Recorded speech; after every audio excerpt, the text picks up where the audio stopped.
Hi, this is doctor Neha. Hope you are doing good. Menstrual cycle का normal रहना ladies की health को बहुत ज़्यादा अफेक्ट करता है। कहीं पर भी या तो पीरियड्स बहुत ज़्यादा आना स्टार्ट हो जाए या बहुत ज़्यादा डिले होना स्टार्ट हो जाए तो एक वरी का इशू रहता है शुरू से ही।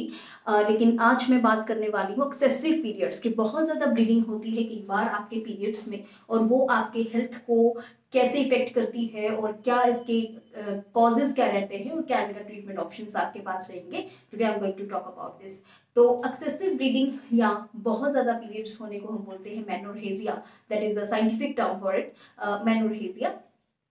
मेनोरहेजिया को हम तब कहेंगे जब आपके जो पीरियड्स हैं वो 7 दिन से ज़्यादा चल रहे हैं, या फिर आपको जो पीरियड्स हैं मंथ में 2-3 बार हो रहे हैं, या फिर आपको बहुत ज़्यादा क्लोट्स साथ में दिखाई दे रहे हैं। ब्राउनिश कलर के जो क्लोट्स होते हैं वो आपको आपके पीरियड्स के साथ दिखाई दे रहे हैं, या थोड़ी थोड़ी स्पॉटिंग जो है वो आपको फुल मंथ चल रही है, तो इसे हम बोलते हैं एक्सेसिव ब्लीडिंग।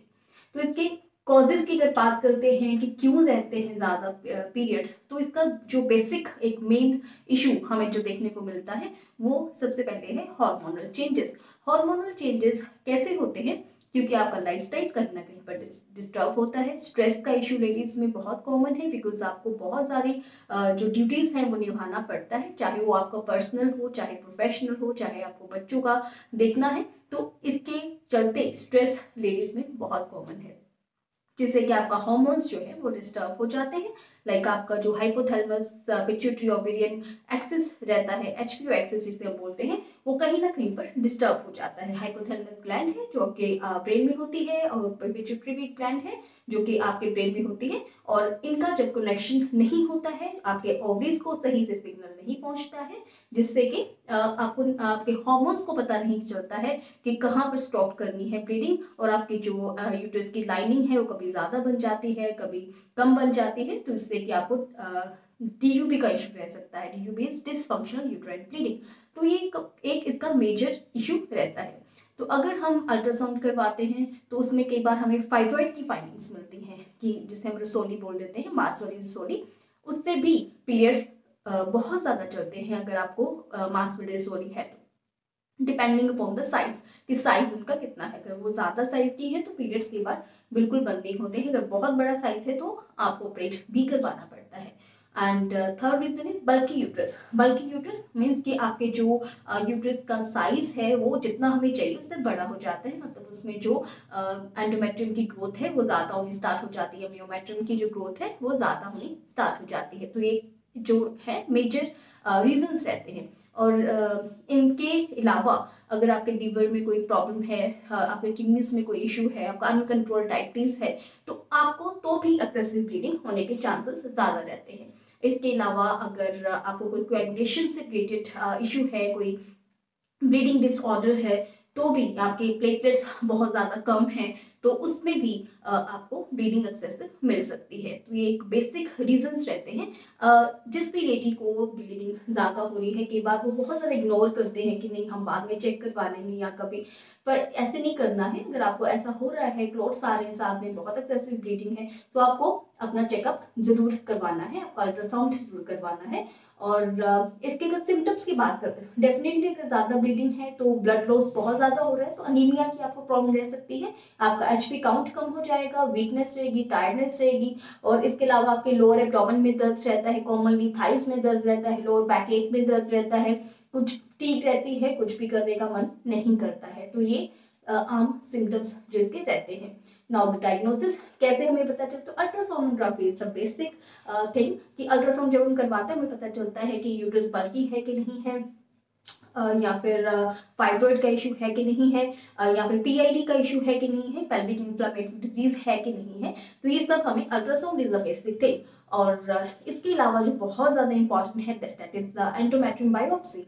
बायोप्सी टेस्ट होता है यूट्रस से थोड़ी सी लाइनिंग लेकर, because CA cervix is also the main factor of bleeding, excessive bleeding. जब आपके सर्विक्स का सीए होता है, सर्विक्स जो हमारी बच्चेदानी होती है, यूट्रस होता है, उसका जो माउथ होता है उसे सर्विक्स बोलते हैं।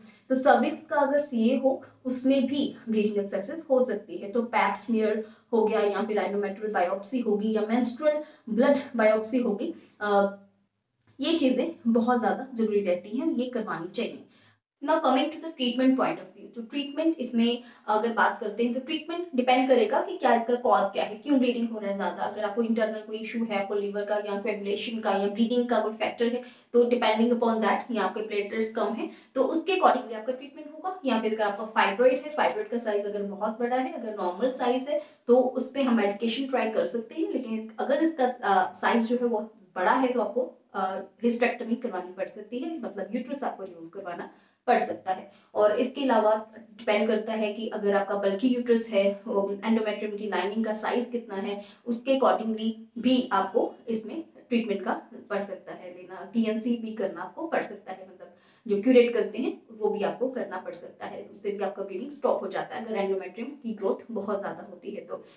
एक बेसिक कॉज जो बहुत ज़्यादा इंपॉर्टेंट, जो कई बार इग्नोर हो जाता है, कई बार क्या होता है कि प्रेगनेंसी हो जाती है जो अनप्लान्ड होती है और हमें नहीं पता हो जाता कि प्रेगनेंसी है, तो और साथ में मिसकैरेज अगर हो जाता है तो अर्ली प्रेगनेंसी मिसकैरेजेस में भी ब्लीडिंग बहुत ज़्यादा होती है। तो अगर कोई फीमेल है और उनका ब्लीडिंग बहुत ज़्यादा हो रहा है तो अगर आप उनका यूपीटी टेस्ट करवाते हैं, यूरिन प्रेगनेंसी टेस्ट, अगर वो पॉजिटिव है तो वो अर्ली प्रेगनेंसी भी हो सकता है और अल्ट्रासाउंड में भी कई बार ये चीज़ शो हो जाती है।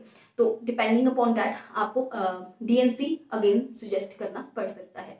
तो प्रेगनेंसी का भी ध्यान रखना जरूरी है, बिकॉज अर्ली प्रेगनेंसी में भी ज़्यादा ब्लीडिंग, अगर मिसकैरेज हो रहा है तो, या फिर एक टॉपिक प्रेगनेंसी है तो भी अर्ली जो ब्लीडिंग है वो एक्सेसिव हो सकती है। या फिर आपने कोई एमटीपी किट खाया है और आपका अंदर से क्लीन अच्छे से नहीं हुआ है तो भी रेगुलर आपको ब्लीडिंग रह सकता है, उसमें भी आपको डीएनसी करवाना पड़ सकता है।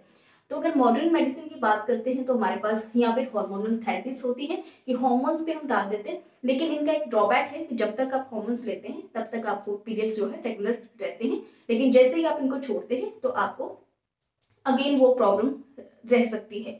तो या फिर अगर बहुत ही ज़्यादा दिक्कत हो रही है तो आपको हिस्टेक्टमी सजेस्ट कर दी जाती है। Hysterectomy is removal of the uterus, वो आपको सजेस्ट कर दिया जाता है, जो कहीं ना कहीं पर हमें अवॉइड करना चाहिए कि जितना हो सके। तो इमरजेंसी है, उस फाइब्रॉइड बहुत बड़ा है, नहीं बहुत एक्सेसिव ब्लीडिंग है कि आपका एचबी एकदम से फॉल कर रहा है, तो हम इमरजेंसी हिस्टेक्टमी कर सकते हैं। लेकिन अगर थोड़ा बहुत कंट्रोल है तो हमें कोशिश करना चाहिए कि आयुर्वेद का हम ट्रीटमेंट लें। और आयुर्वेद में इसे हम रक्त प्रदर बोलते हैं, और बहुत ज़्यादा कई बार जो ब्लीडिंग होती है उसे रक्त प्रदर बोलते हैं आयुर्वेद में। उसका ट्रीटमेंट बहुत अच्छा होता है, कई बार आपको पूरा साइकिल, बिकॉज बहुत सारी ऐसी हर्ब्स हैं, बहुत सारी ऐसी मेडिकेशंस हैं जो कि आपके यूट्रस के ऊपर, आपके एचपीओ एक्सिस के ऊपर एक्ट करती हैं, आपके हार्मोन्स को बैलेंस करती हैं। स्पेशली द डीयूबी जो एक्सेसिव ब्लीडिंग रहती है डीयूबी में, उसमें बहुत ही ज़्यादा आपको, या फिर बल्कि यूट्रस है उसमें भी बहुत ही अच्छा आपको आयुर्वेद में रिजल्ट मिलता है। इसमें हमारे पास चंद्रकला रस है, चंद्रप्रभा वटी या कांचना गुगुल, या फिर बोलबद्रस, तो या फिर लोत्र या लोत्रासव या नाकेशर, पुष्यानुक चूरन, ऐसे बहुत सारी हर्ब्स या मेडिकेशंस होती हैं जो कि जिनका बहुत अच्छा रिजल्ट होता है। लेकिन आपको 3 to 6 मंथ का जो भी ये कोर्स होता है पूरा करना पड़ता है। और इसके अलावा आप होम रेमेडीज कुछ कर सकते हैं, आप अपना लाइफस्टाइल अच्छा रख सकते हैं जिससे कि आपको बहुत ज़्यादा रिलीफ मिलेगा आपके एक्सेसिव ब्लीडिंग में, जिसमें आप अपनी वॉक जो है रूटीन में कर सकते हैं। इसके अलावा आपको डाइट में फ्रूट्स एंड वेजिटेबल्स या ग्रीन लीफी वेजिटेबल्स आप डाइट में रूटीन में रख सकते हैं। अनार का यूज़ आप डेली कर सकते हैं, एलोवेरा का यूज़ कर सकते हैं। इसके अलावा कुछ एक होम रेमेडीज होती हैं, लाइक अगर आप 1 कप पानी में 1 चम्मच धनिया के सीड्स डालते हैं और आधा चम्मच दालचीनी का पाउडर डालते हैं, उसे आप बॉयल करते हैं जब तक ये हाफ रिड्यूस नहीं हो जाता, और उसको आप छान के अगर सुबह शाम ये ड्रिंक लेते हैं अप टू 2 to 3 वीक्स, तो उसमें भी आपको बहुत अच्छा रिजल्ट देखने को मिलता है। तो अगर आपको एक्सेसिव ब्लीडिंग का इशू है तो प्लीज़ इग्नोर मत करिए, अपने नियर बाय फिजिशियन से चेकअप करवाइए, और पहले कॉज का पता लगवाना बहुत ज़्यादा जरूरी है। तो जितना हो सके, कई बार छोटी सी रसोली भी होती है तो आपको जो सर्जन है वो हिस्टेक्टमी के लिए बोल देते हैं, तो प्लीज़ उसे आप अवॉइड करिए, बिकॉज पोस्ट हिस्टेक्टमी के जो सिम्टम्स रहते हैं, पोस्ट हिस्टेक्टमी में आपका जो सेक निकलता है, कई बार वेट गेन हो जाता है, लोअर बैक एक रहता है, तो ज़्यादा वो प्रॉब्लम्स रह सकती हैं। तो जितना हो सके आपको हिस्टेक्टमी अवॉइड करना चाहिए। लेकिन कई बार इमरजेंसी होती है तो आपको वो करवाना भी पड़ता है, हर एक कंडीशन में नहीं। लेकिन अगर छोटा फाइब्रॉइड है, बल्कि यूट्रस भी कोई ज़्यादा नहीं है, तो डीयूबी का इशू है कि आपके डीयूबी आपके अल्ट्रासाउंड में नहीं आता है, वो हमें देख के पता चल जाता है कि इसको DUB का इश्यू है। अगर आपके अल्ट्रासाउंड में कुछ नहीं आ रहा, उसका कोई टेस्ट नहीं होता है, अगर वो फिर भी आपको विद क्लोट्स रेडी है ब्लीडिंग, तो इसका मतलब आपको डिसफंक्शनल यूट्राइन ब्लीडिंग है। तो उसमें आयुर्वेद के बहुत ही अच्छे रिजल्ट्स हैं। तो आप please adopt healthy lifestyle with Ayurveda in case of if you have excessive bleeding. Thank you so much.